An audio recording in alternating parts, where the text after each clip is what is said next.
Merci de m'avoir donné la parole. Bonjour tout le monde. J'ai 15 minutes pour vous convaincre qu'il ne faut pas se fier aux apparences. Tout le monde est convaincu. Merci beaucoup. Absolument. Au revoir.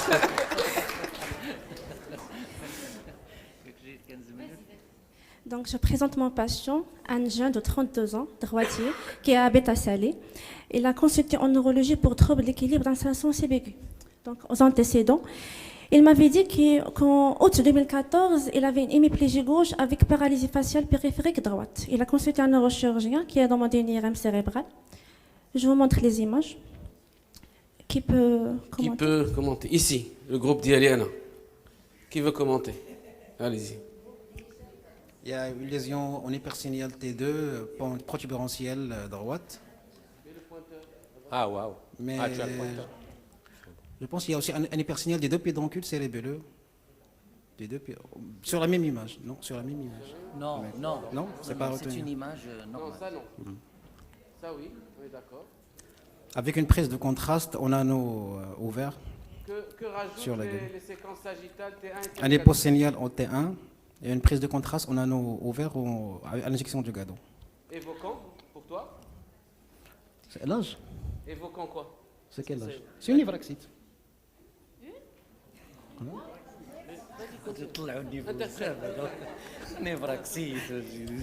Névraxite du tronc. Ça vous va? Faut pas se fier aux apparences. Névraxite. Tiens. Yacine, ici? Ah, le groupe d'Yaline Chat. Moi, je pense qu'il y a une augmentation. Pardon. هشام ليناس Allez-y. هشام ليناس سمحوا لي Micro. بلاتي خلي Voilà, tout ce qu'on peut dire, c'est qu'il y a Tiens. une lésion qui semble être très oniposignale. Elle est très oniposignale, quasiment le signal du LCR, hypersignal, pratiquement l'hypersignal du LCR, ça se confirme sur les écrans T1. On a l'impression que c'est quasi liquidien, c'est une lésion quasi. Est-ce qu'elle est multilobée? Peut-être qu'on a l'impression qu'il y a plusieurs, après l'injection de produits de contraste, comme s'il y a des petites logettes. La prise de contraste, pour moi, il faut faire attention, ce n'est pas une prise de contraste très, très importante. Une petite, peut-être, prise de contraste sur les parois. Tu la retiens? Oui, mais légère. Légère. Yacine. Et alors Ici. Et ça évoque parce que la question c'était Qu'est-ce que ça évoque?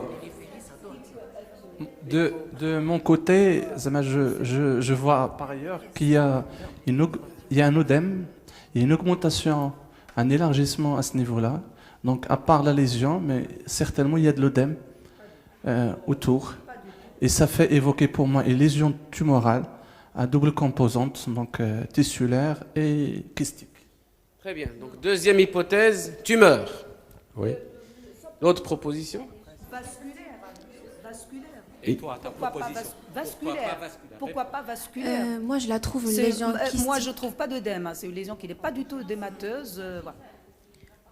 Moi aussi, je trouve que c'est pas œdémateux. Et l'hémiplégie qu'il avait faite était de quel côté? Rappelez-nous, s'il vous plaît. Hémiplégie gauche. Avec paralysie faciale périphérique droite. C'était pas très brutal, c'était subiagué en quelques jours. Parce que là aussi, pourquoi pas une lésion vasculaire? Pourquoi pas un AVC protubérantiel? Et c'est corrélé à l'histoire ancienne de l'hémiplégie gauche. La prise de contraste ne te dérange pas?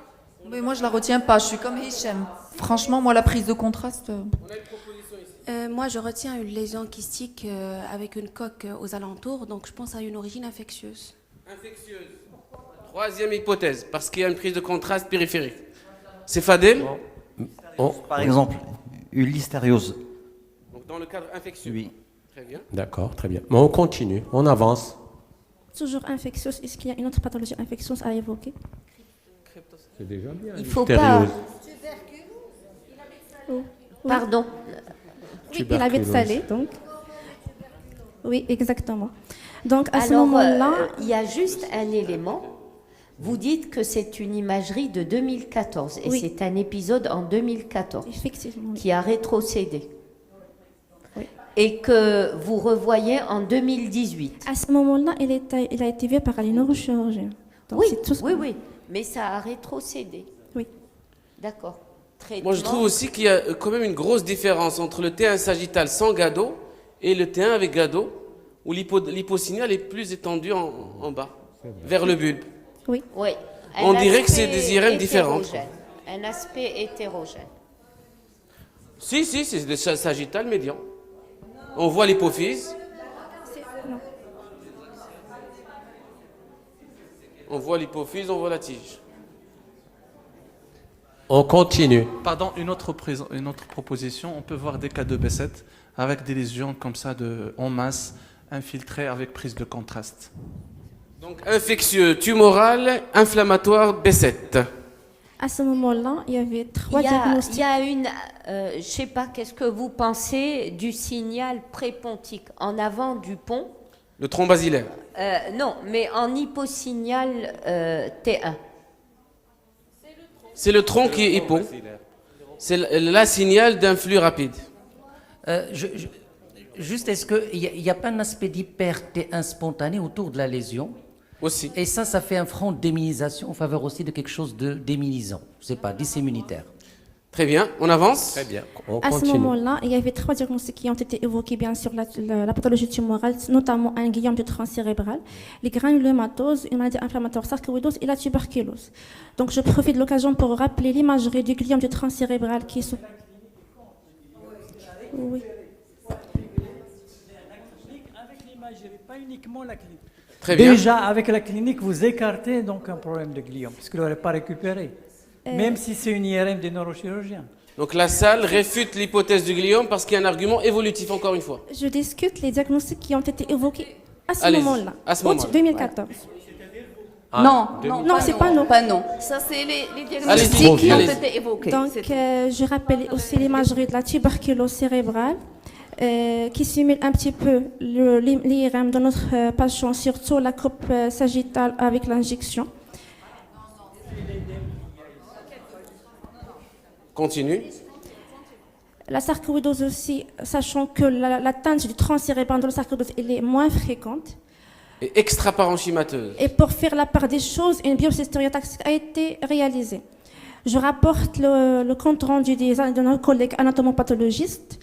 Parenchyme cérébral remanié par une gliose intense. Présence de cellules épileptoïdes se disposant en formation granulomatose sans cellules géantes ni nécrose caseuse. Présence d'éléments inflammatoires mononucléés à type de lymphoplasmocytes et d'histiocytes sur un fond nécrotique. Ils ont conclu une origine tuberculose. Mais il n'y a pas de caséum et pas de cellules géantes. Vous avez des commentaires? C'est une probabilité. C'est Il n'y a une pas de probabilité. confirmation. Probabilité histologique. Allez-y. Donc, le patient a été traité comme tuberculose cérébrale. Il a reçu les antibacéliaires pendant 9 mois avec la corticothérapie pendant 3 mois. Il n'a pas bien récupéré. Il a gardé depuis août 2014 une hémiparésie gauche à prédominance crurale. Il est resté pendant 3 ans jusqu'en novembre 2017 où il consulte un neurologue pour céphalie, vomissement, sans fièvre ni signe de focalisation. Une deuxième IRM qui a été demandée, toujours comparatif avec l'IRM précédente de août 2014.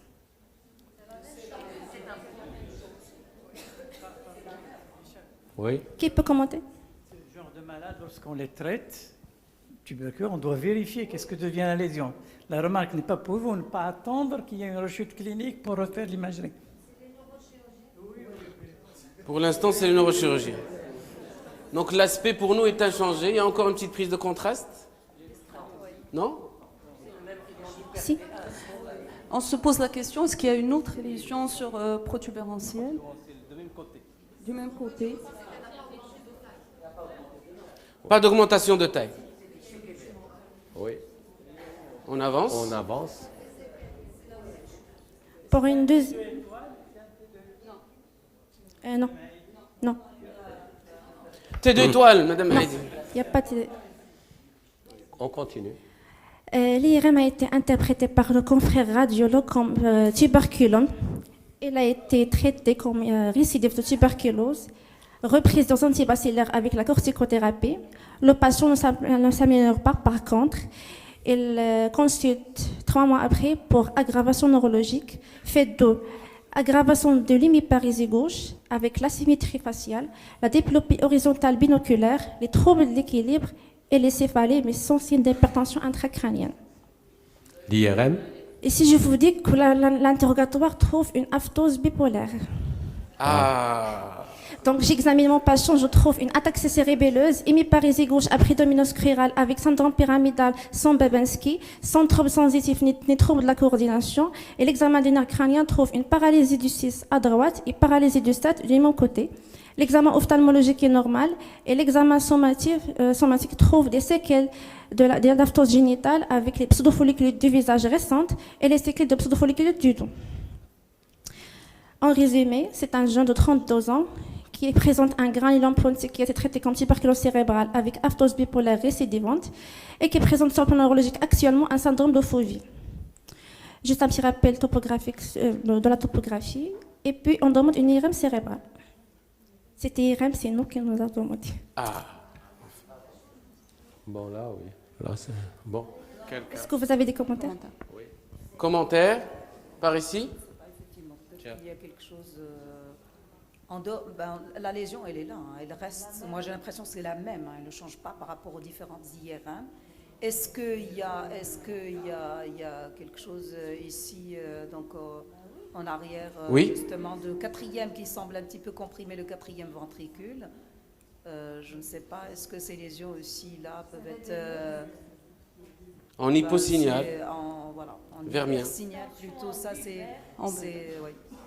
Ça descend vers le but. Oui, c'est la même lésion, hein, c'est des niveaux de coupe. Mais c'est une Oui, extension. pardon. Oui. Et si, effectivement, sur la coupe coronale, on a l'impression que la lésion, effectivement, s'est étendue un petit peu. On a une proposition ici. C'est juste une question. Est-ce qu'il y a des séquences angiographiques?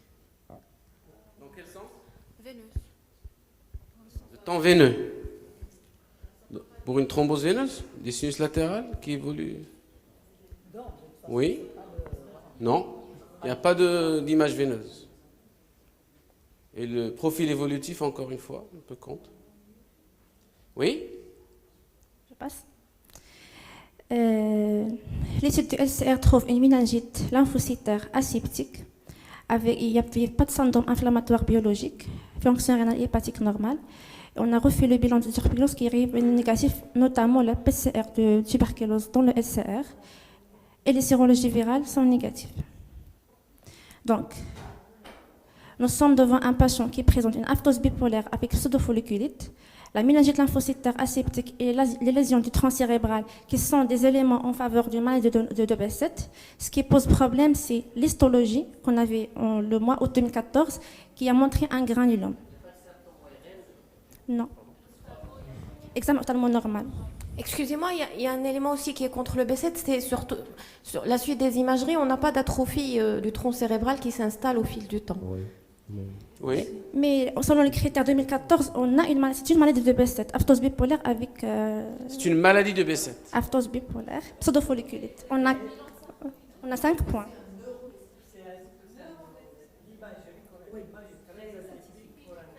L'imagerie atypique, l'histologie également. Et puisqu'il ne faut pas se fier à l'aphthose bipolaire... Continuez. C'est la NAPAT qui fait la part des choses. Vous avez relu Je rappelle la définition d'un granulome, c'est la formation des éléments cellulaires sous forme d'un nodule. Sauf que dans la tuberculose, on a un granulome, oui, mais elle est épithélio-gigantocellulaire avec nécrose caseuse. Également dans la sarcoïdose, mais sans nécrose caseuse. Ce qui est typique et habituel dans la NAPAT de Behçet, c'est qu'il y a une inflammation vasculaire, mais dans la forme pseudo-tumorale, elle est absente. Et on peut avoir des infiltrats inflammatoires périvasculaires, mais jamais de cellules géantes, jamais de nécrose caseuse. Nous avons retenu une forme pseudo-tumorale du neuro-Behçet. On avait traité le patient par embolie de solimédrol pendant 3 jours, avec les immunosuppresseurs cyclophosphamide 1 g et relais par le traitement de fond corticothérapie avec la colchicine. Le patient, au bout d'une semaine, il commence à récupérer, mais au bout d'1 mois, il a récupéré totalement. Donc, c'est l'occasion pour partager avec vous une forme pseudo-tumorale de neuro-Behçet. C'est une forme rare. Selon une revue de la littérature de 2017, elle est présente de 1,8%. Depuis le premier cas qui a été rapporté en 1987 jusqu'à maintenant, il y avait 29 cas. Notre patient, c'est le cas numéro 30. L'âge moyen 38 ans, avec prédominance masculine. Le début brutal de la forme pseudo-tumorale, le début de la symptomatologie il est brutal.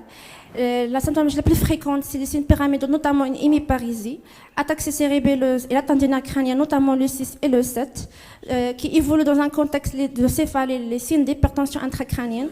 J'insiste sur l'interrogatoire pour chercher les signes systémiques de maladie de Behçet, à savoir les signes cutanés, l'aphthose buccale et génitale. L'imagerie. La forme pseudo-tumorale se présente sous forme d'une lésion volumineuse, le plus souvent unique. Hyposignal intensité 1 avec hypersignalité de Effler. La prise de contraste elle est souvent annulaire. Et au stade tardif, elle laisse des lésions séquelaires en hypointense, ce qui fait la différence avec la tuberculose. Avec le temps, le tuberculome doit disparaître. Parce que ça fait Mésencéphalo, déencéphalo, ça c'est ce qui est typique. Ils l'ont appelé pseudotumeur, mais c'est ce qui est typique. Et effectivement, après, ça va diminuer, ça va laisser de l'atrophie. Ça c'est typique. Mais ça ne ressemble pas à ce que vous avez présenté. Parmi les 29 cas rapportés dans la littérature, j'ai choisi pour vous d'autres images de neuroblastose pseudotumorale qui simulent notre cas. Toujours dans la localisation topographique du protubérantiel et thalamique. La forme pseudotumorale fait un problème diagnostique avec le gliome, la tuberculose, la sarcoïdose et la cèpe pseudotumorale de Ballot. L'anapathe, en tout cas l'anapathe qui fait la différence entre les diagnostics, l'histologie des lésions cérébrales n'est pas spécifique. Elle met en évidence de la gliose, des infiltrats périvasculaires, de lymphocytes et des stéocytes, mais sans nécrose caseuse, sans gélules géantes. Le vrai problème qui s'oppose avec la tuberculose, c'est que si la tuberculose est débutante, l'anapathe de la tuberculose au stade de début, on peut ne pas avoir une nécrose caseuse. Donc, j'espère que je vous ai convaincu. Merci beaucoup. Voilà.